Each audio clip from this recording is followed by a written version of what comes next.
Hola a todos, ¿cómo me les ha ido? ¿Cómo están?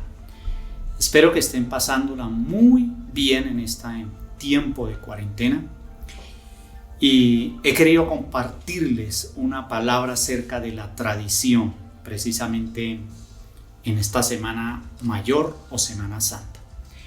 Y para eso vamos a tomar como referencia, Marcos capítulo 7. Amén. Y habla acerca de lo que tuvo que enfrentar Jesús con los judíos. Vamos a leer Marcos 7 del verso 6. Respondiendo él les dijo: hipócritas, bien profetizó de vosotros Isaías, como está escrito: este pueblo de labios me honra, mas su corazón está lejos de mí. Pues en vano me honran, enseñando como doctrinas mandamientos de hombres. Amén y amén. Bueno, para los fariseos, en el momento de llegar Jesús, en el Nuevo Testamento que aparece Jesús, para ellos fue confrontante porque fue un cambio, digámoslo de esta manera, brusco, porque ellos venían con sus costumbres. Recordemos que entre el Antiguo y el Nuevo Testamento pasaron 400 años, digámoslo así, de una manera u otra, de silencio, donde Dios prácticamente guardó silencio a través de los profetas. Solamente quedó el Antiguo Testamento. Es decir, que Dios, como quien dice, recogió el telón y por 400 años el telón quedó subido.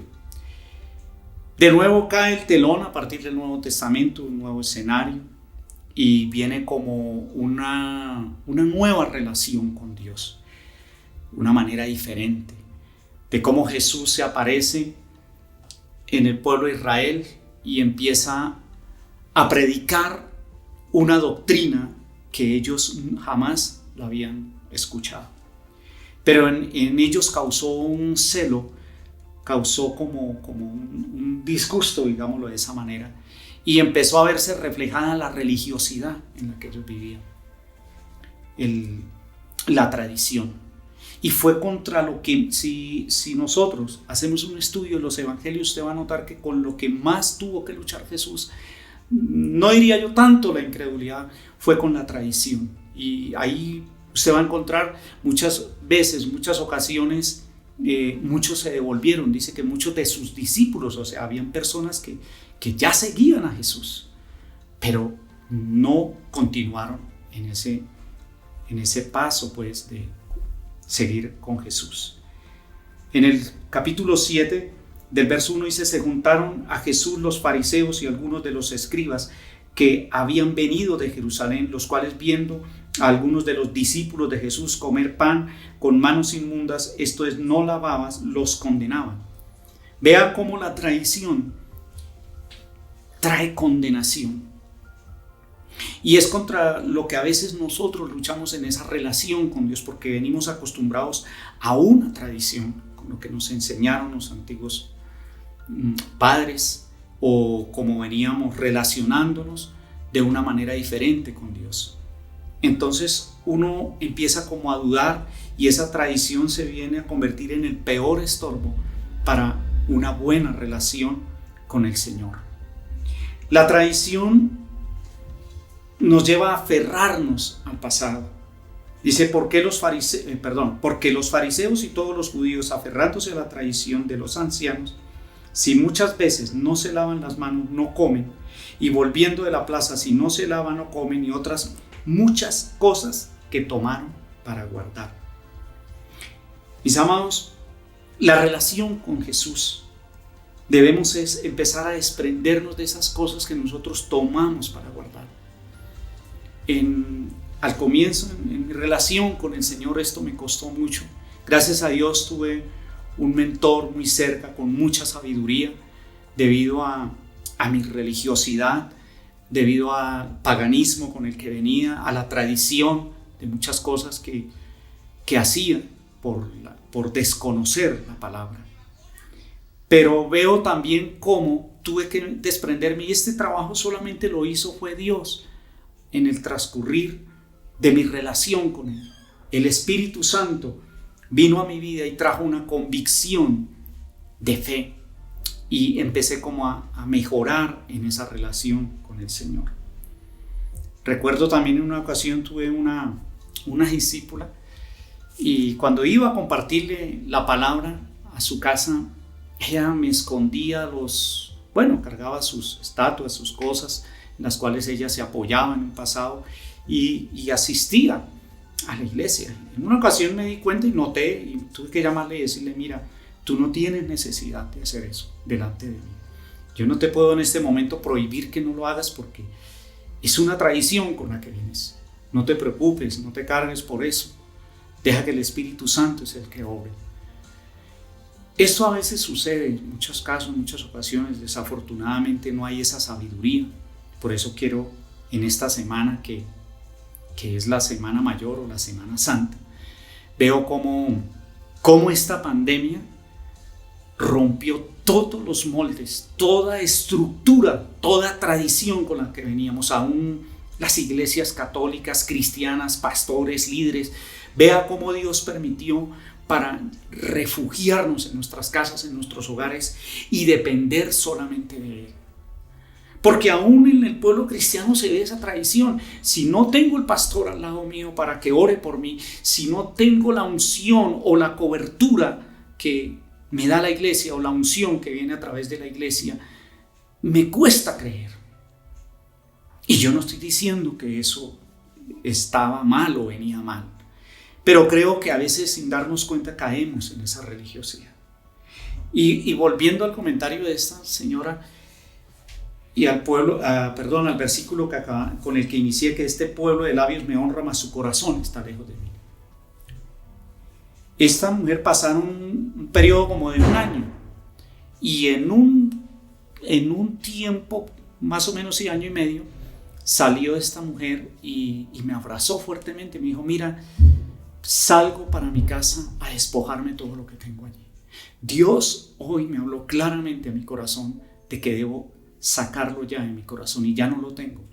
Entonces, ¿por qué comento este testimonio? A eso nos llama Cristo, a traer libertad en nuestra mente, en nuestro corazón. Por lo que yo veo es que a veces le complicamos las cosas al creyente, le complicamos las cosas a las personas. Hoy que tú estás en tu hogar, tú solamente necesitas creer. La necesidad, la ansiedad nos genera, es eso, nos lleva a despojarnos, a desprendernos totalmente de lo que traemos. Eso ayuda a realmente tener un encuentro con el Señor, a apropiarnos de la gracia, que es un regalo inmerecido.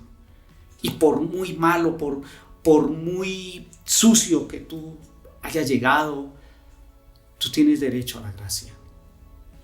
En el monte del Calvario habían dos, recuerden, y allí había uno que se arrepintió, más otro desafió la ley de Dios. Pero veo yo cómo este hombre recibe ese regalo inmerecido. Vemos el ejemplo claro allí de un rompimiento de tradiciones. Jesús le dijo: hoy conmigo estarás en el paraíso. Solamente, ¿qué necesita el Señor? Nuestro corazón. Que le honremos de verdad. Porque la tradición se convierte a veces, y son leyes extrabíblicas que estos judíos se inventaron en ese periodo de cuando ellos fueron transportados a Babilonia. Crearon estas leyes y las colocaron cargas sobre el pueblo de Israel. Y como lo dije ahora, Jesús nos llama a libertad. Jesús nos llama a ser libres de todo aquello con lo que usted y yo llegamos.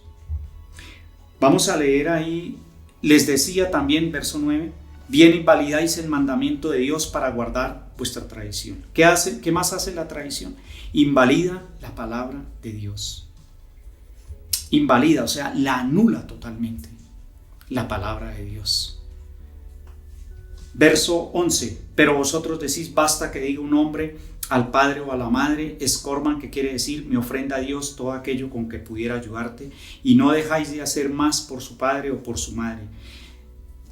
La tradición nos limita y no nos deja ver más allá de lo que el Señor quiere que nosotros veamos. En Juan 14, 8, 9 hay un suceso de cuando Felipe le pregunta a Jesús que les muestre el Padre y nos basta. Y le dice Jesús, tanto tiempo y no me has conocido, Felipe. A veces pasamos tanto tiempo nosotros en que creemos que de verdad estamos hallando el verdadero propósito de Dios, pero no conocemos la paternidad, y de eso aquí se refiere. Ahí también en los evangelios se va a encontrar cuando ellos expulsan a Jesús de la sinagoga porque habla acerca del Padre, de la relación con el Padre. Es una relación directa. Cuando llegamos a Cristo tenemos una relación directa con el Padre, y para ello debemos de pasar tiempos con el Señor a través de su palabra, sin angustia y sin desespero.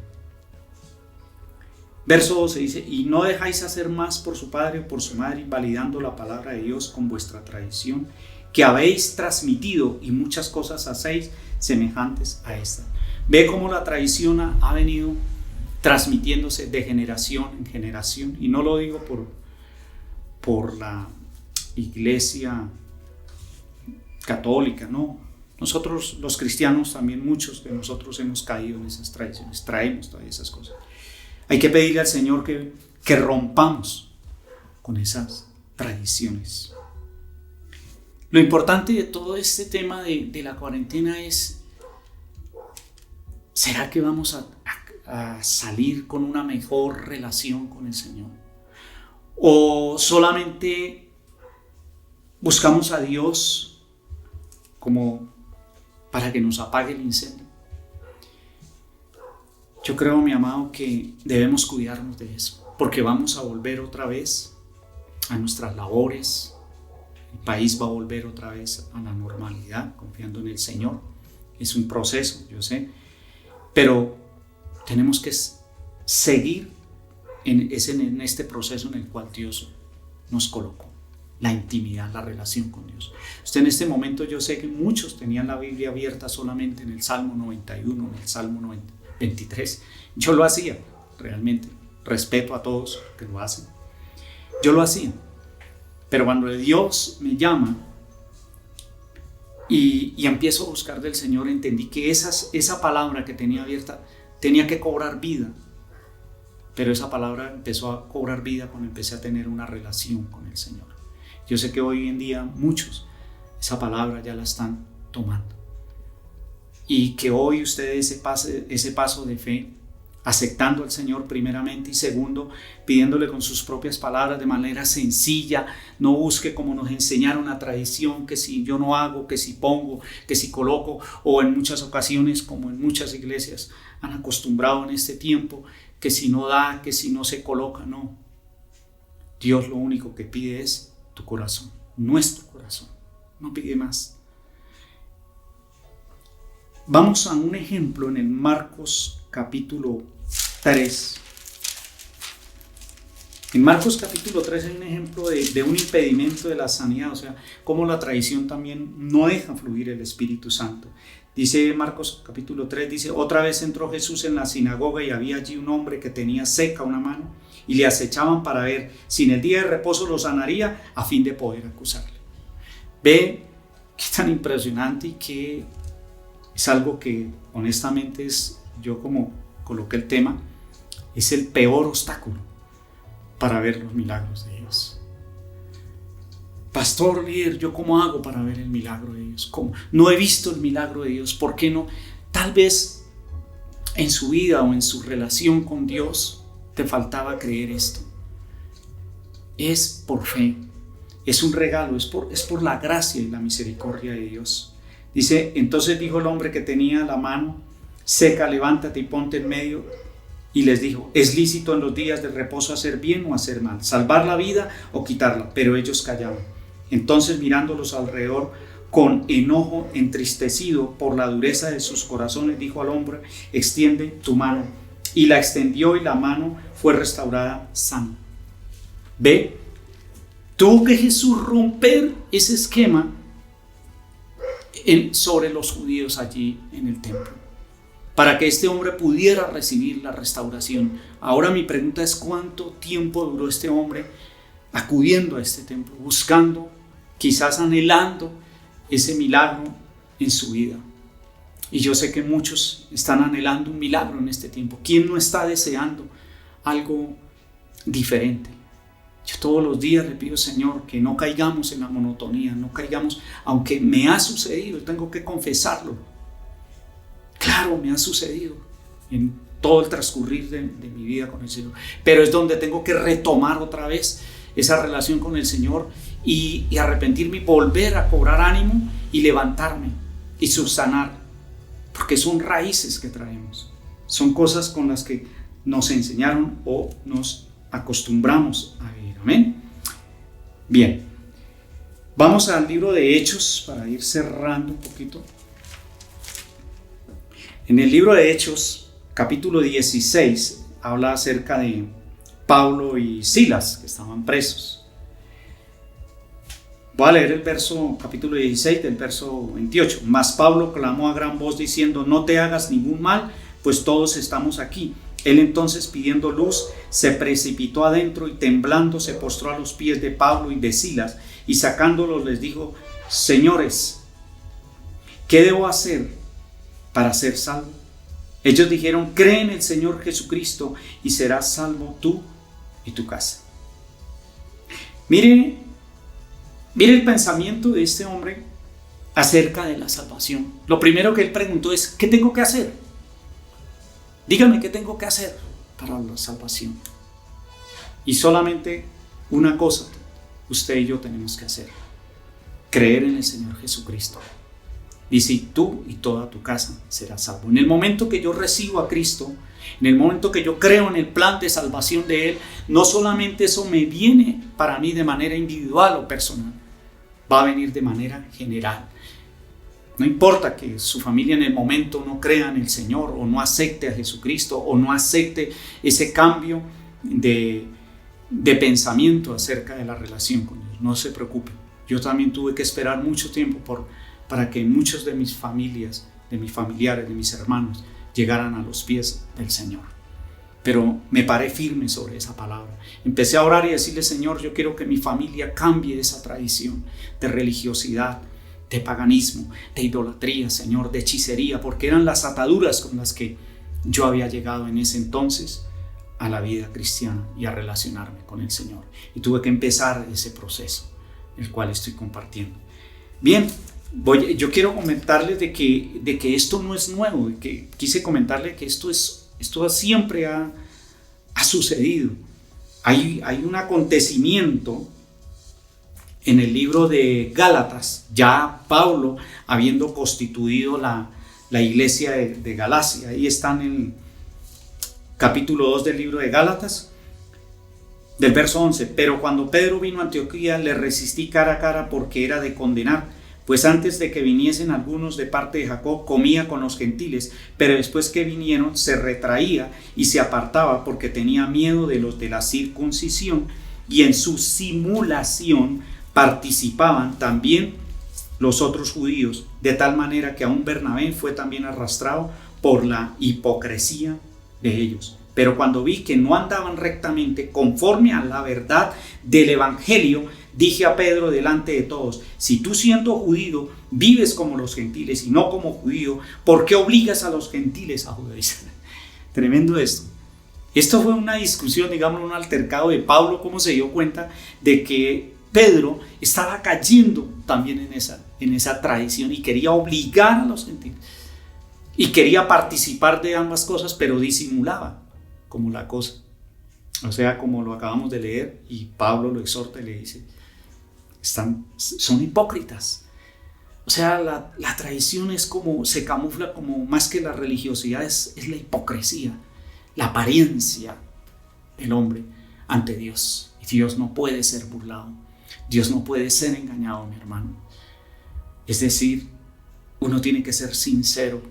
Sé que hay cosas, hay debilidades en cada uno de nosotros, pero a medida que uno va acercándose a Dios, va conociendo su palabra, va uno aprendiendo, y el mismo Señor va transformando nuestras vidas, nuestra mente, y nos va santificando. En Romanos capítulo 12, del verso 2 dice, voy a leer el 1. Así que, hermanos, os ruego por las misericordias de Dios que presentéis vuestros cuerpos en sacrificio vivo, santo, agradable a Dios, que es vuestro culto racional. No os conforméis a este siglo, sino transformaos por medio de la renovación de vuestro entendimiento, para que comprobéis cuál sea la buena voluntad de Dios, agradable y perfecta. Digo, pues, por la gracia que me es dada a cada cual que está entre vosotros, que no tenga más alto concepto de sí, de sí que el que debe tener, sino que piense de sí con cordura, conforme a la medida de fe que Dios repartió a cada uno. Bueno, quiero ir cerrando de cómo se preguntará usted cómo va a venir o cómo viene ese cambio. ¿Cómo puedo cambiar esa tradición? Yo quiero mejorar o yo quiero cambiar esa tradición.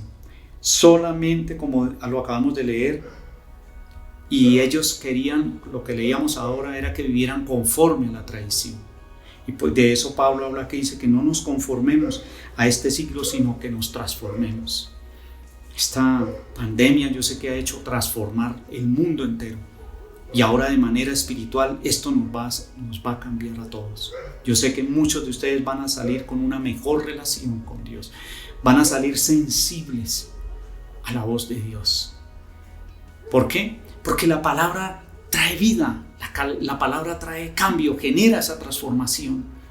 Y sé que el Espíritu Santo a través de la palabra va a transformar y va a renovar su entendimiento. Dice, para que comprueben cuál sea la buena voluntad de Dios. ¿Cuál es la buena voluntad de Dios? Buena, agradable y perfecta. ¿Cuál es? Buena, agradable y perfecta. Note que ya habla de la perfección como el último paso, porque sé que a diario tenemos nosotros que buscar la perfección. Mismo Pablo tenía que ir todos los días a la cruz, a entregar su vida, a rendir esas debilidades y quitar esas fortalezas. Pablo, un perseguidor de la iglesia, todos conocemos la historia de Pablo, que era, mejor dicho, yo creo que más judío que él no había otro, conocedor de la ley. Para mí un gran ejemplo de transformación y de cambio y de verdadera relación con Jesús ha sido Pablo. De hecho, es el que más cartas escribió en el Nuevo Testamento. Y yo quiero, mis amados, que en este tiempo que estamos pasando, no tengamos en poco la palabra de Dios. Yo sé que han salido cantidad de cosas a través de las redes, que Dios me habló, que el caballo amarillo, que el caballo rojo, que el vino tinto, no sé. Mira, debes empezar por una sola cosa. No te preocupes por lo que ha venido o por lo que está pasando. Debes empezar ya sé que muchos ya lo hicieron, es tomar la palabra como nunca antes, acercarse a Jesús como nunca antes, disponer su corazón de manera sencilla, sus propias palabras, sus labios. Si no puedes hablar cosas hermosas para Dios, no se preocupe. No trate de impresionar a Dios. No se preocupe por tratar de impresionarlo con frases o palabras bonitas. Cuando conocí del Señor y empecé a relacionarme con Él, hasta llegaba yo a discutir con Dios en mi ignorancia, porque no entendía, por las pruebas, por las dificultades que estaba pasando, por lo que estaba viviendo. Pero el amor de Dios es tan hermoso que me abría las Escrituras y podía ver reflejado allí la condición con la que yo había llegado. Lo que yo había sembrado estaba recogiendo. Entonces tuve que entender que tenía yo era que empezar a derribar toda esa tradición, y esa tradición con la que me había levantado pues había traído consecuencias a mi vida. Entonces tuve que empezar, digámoslo de esa manera, en ceros, arrodillarme y decirle: Señor, me equivoqué, Señor, quiero empezar de nuevo, ¿qué tengo que hacer? Como dijo este hombre, ¿qué debo hacer para ser salvo? Y pensaba que tenía que hacer muchos esfuerzos, y solamente el Señor me estaba pidiendo era que me rindiera a Él, que cayera a los pies del Señor. Y esto sucedió debido a la misma situación. Yo le doy gracias a Dios por las adversidades, déjeme decirle, y no lo digo con una falsa humildad, no lo digo porque me gusta el dolor o me malinterpreten porque me gusta flagelarme, no, porque cada vez que he pasado un proceso, una adversidad, veo un crecimiento, veo una mejor relación con el Señor, veo una convicción más fuerte, y eso es lo que tú tienes que apuntarle en esa relación con Dios, tener la convicción tan real de tú a tú con Dios, de que está ahí en tu casa, que está dentro de tu habitación, que está en su trabajo, que está alrededor de su casa. No es tomar la palabra y abrirla y leerla y guardarla, no, es retenerla.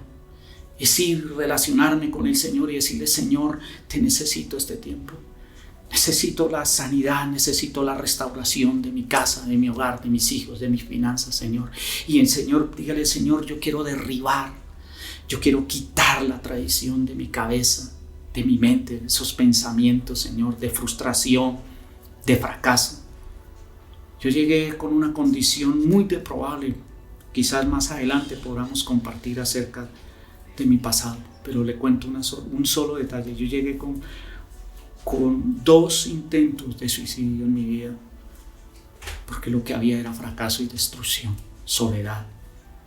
Pero hoy estoy aquí por la misericordia y la gracia de Dios, compartiéndoles, ahí sí como se dice, un bocado de lo que Dios te quiere dar, porque sé que le quiere dar más. Amén. Yo quiero que hoy usted incline su rostro ahí donde está.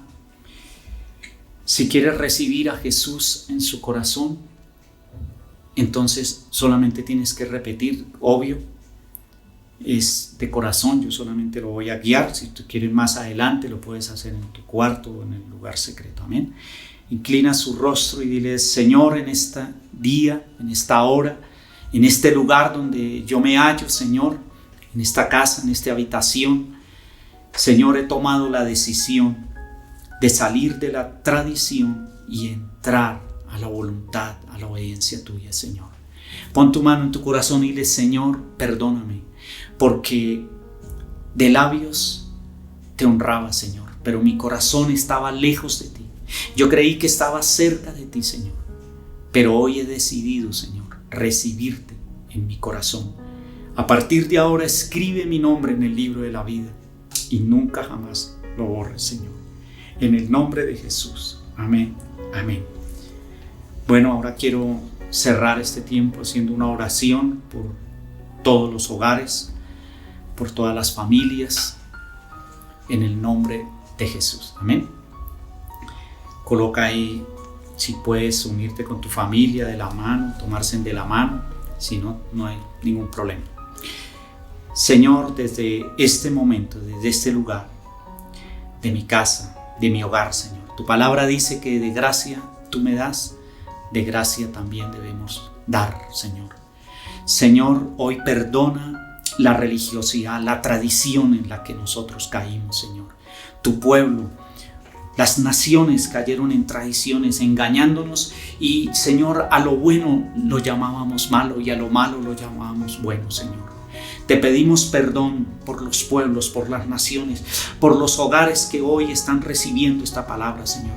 Que reciban sanidad, liberación, pero sobre todo, Señor, que reciban el milagro más grande que es la salvación. El poder de la cruz, Señor, sea revelado a sus vidas.